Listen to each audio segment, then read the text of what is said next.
Welcome to Minisodes.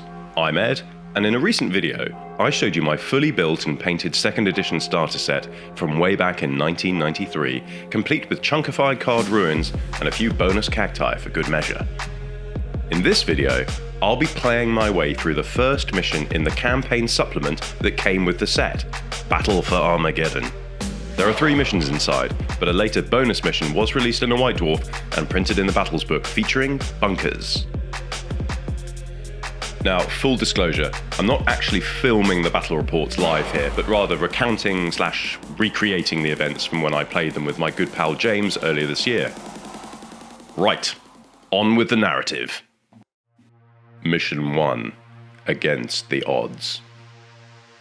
As the Blood Angels deployed into their forward positions around the bridgehead, Squad Lazarus reported that they were coming under sniper fire from a cluster of ruins on the right flank. Scanners revealed a large number of Gretchin ensconced in the area. As long as the Gretchin held the ruins, they could command a view of the Blood Angels' positions and could potentially circle around to seize the bridge itself.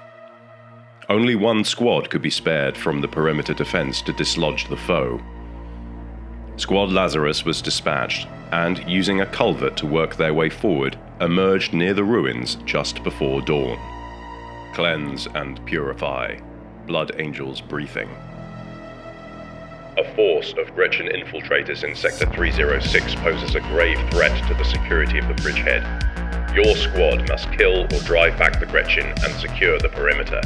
Though you may be heavily outnumbered, such is the meat and drink of the Emperor's chosen warriors. The strength of righteousness is with you. Forces. You have 1 combat squad of Space Marines under your command. All Space Marines are equipped with Mark 7 power armor, bolt pistol, and frag and crack grenades. In addition, the Space Marines are armed with the following weapons: Squad Lazarus, Sergeant Lazarus, Chainsword, 3 Space Marines, bolt gun, 1 Space Marine, flamer.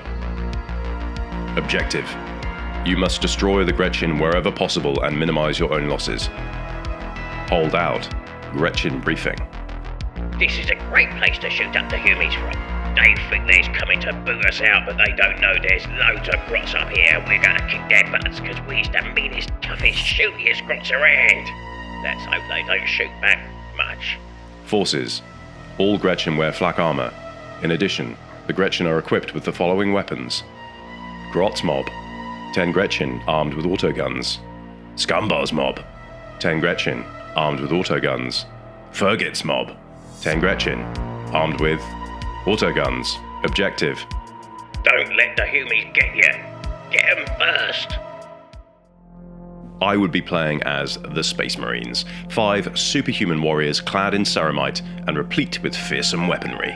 But as formidable as Marines are, they're kitted out for close range, and the mission objectives require me to go and get properly stuck in. There's going to be no hiding and rapid firing for me. I need to move strategically to engage the Gretchin without allowing the Marines to become overexposed in the process. James, commanding the Gretchin, outnumbered me 6-1 and had a plan: to maneuver 2 of his Gretchin mobs around the flanks, hoping to get into a position to bring as many guns to bear on me as possible, whilst 1 mob blasted away from cover. Now, he could afford to take losses in the process, whilst even a single downed Marine would really hurt both the Blood Angels and my chances of victory. In this scenario, the Space Marines automatically get first turn, and with no targets to speak of, I immediately ran them towards the nearest cover in the centre, eager to close with the greenskins as quickly as possible, and confident that the hard cover they found themselves in would keep them safe. In James's turn, he moved 2 of his mobs forwards and into cover, doubtless part of his strategy to get as many autoguns firing on me as possible in later turns. In his shooting phase, the Gretchin mob that remained in his deployment zone blazed away at the advancing Marines. Incredibly, after a horrifying succession of 6s hitting and wounding a Marine, I rolled a 1 on an armor save, and down went one of the Emperor's finest. First blood to James and his Gretchin snipers. This was not the start I had in mind, but I had to trust that this was just a lucky roll and the odds would land in my favour as the battle played out. I moved the squad forward once more and returned fire, killing 2 of the Gretchin in the ruins. It was payback of a sort, but not enough to prompt a break check or truly avenge the fallen Blood Angel. James now carried out his plan, moving one of his Gretchin mobs boldly into firing positions that would get around the Blood Angel's cover, whilst the other leapt over a wall, intent on firing away at close range.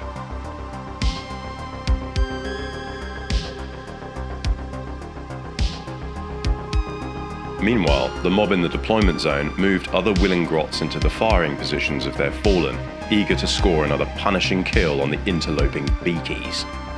All 3 mobs were now able to target the Space Marines and fired, but a mixture of cover, toughness, and power armor shrugged off the shots. That was until the flanking mob fired. Without the added benefit of cover to protect the Space Marines, another shot got through, felling another Marine. James's strategy was paying off. Right, this was going poorly, and I was feeling the red thirst gnawing at the back of my mind.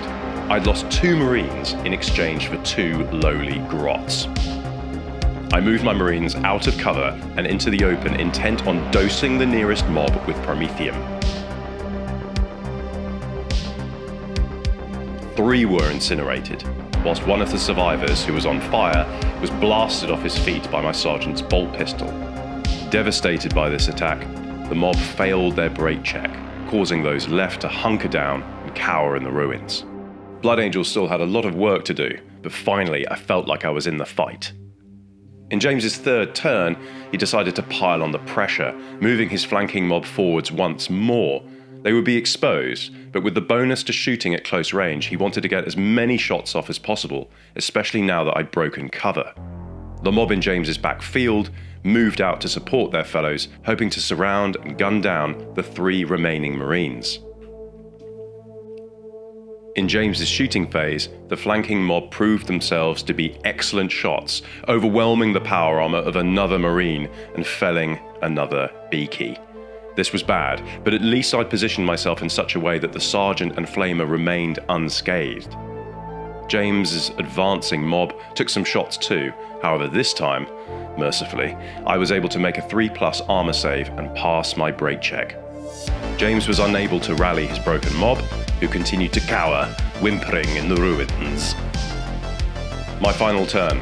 Now, given the choice of using the flamer once more or charging, I chose the latter, as it would prevent me getting shot to pieces in James's final turn. He already had a victory point for killing 3 Marines, so I needed to do as much damage as possible while staying alive. Bellowing oaths to the Emperor and Sanguinious, the Sergeant and last Marine charged, easily making it into combat. They made quick work of 2 Gretchin, cleaving them apart with chainsword and combat knife. Then they made a 2-inch follow-up move into the rest of the mob. In James's final turn, he no longer had me in the open and was at a disadvantage in close combat. Desperate to dispatch the Umis, and with creeping panic setting in, his advancing Gretchin poured lead into the hurly-burly of combat in front of them, because you can in 2nd edition. But unfortunately, they only succeeded in killing one of their own. The remaining grots in combat screeched their fury and attempted to overwhelm the Marines. Now this is where the Sergeant's parry ability came into play, forcing James to re-roll good dice rolls and ultimately resulting in the Sergeant's chainsword carving up the Gretchin. They broke and fled in terror to the nearest cover.